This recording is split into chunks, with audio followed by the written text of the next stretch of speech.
Kamu pernah dengar tentang possible self theory? Ini aku baca di artikel luar negeri. Ini adalah suatu teori yang dicetuskan oleh Marcus dan Nurius. Jadi katanya ada beberapa persepsi ketika seseorang memandang dirinya, yaitu hope for self, expected self, dan feared self. Yang pertama, hope for self. Itu adalah gambaran diri kita yang kita impikan akan terjadi di masa akan datang. Misalnya impian kita adalah menjadi businesswoman yang sukses di masa akan datang.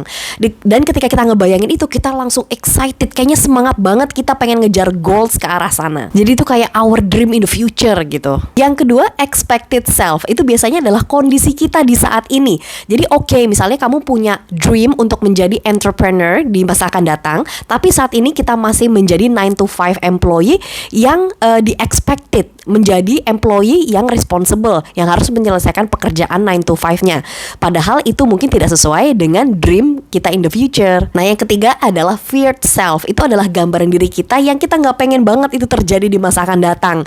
Jadi misalnya karena kamu punya mimpi sebagai entrepreneur, kamu takut banget nih kalau masih stuck di kerjaan kamu yang sekarang 9 to 5 dan nggak bisa berkembang dan nggak bisa ngeraih mimpi kamu yang jadi entrepreneur.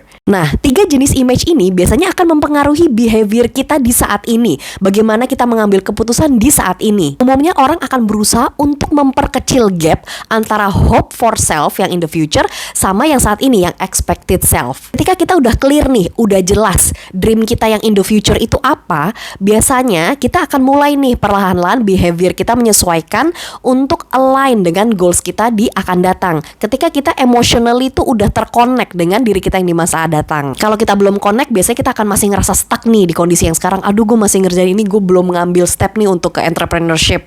Tapi ketika kita udah connect emotionally dengan our hope self, itu kita akan mulai tuh, coba deh side hustle, mulai jualan online, mulai affiliate, mulai ngebangun ke arah sana. Nah, biasanya dari situ kita akan mulai ngerasa tuh lebih happy, ya nggak sih? Selalu minta kelancaran dan petunjuk dari Allah Subhanahu Wa Taala ya. Thank you.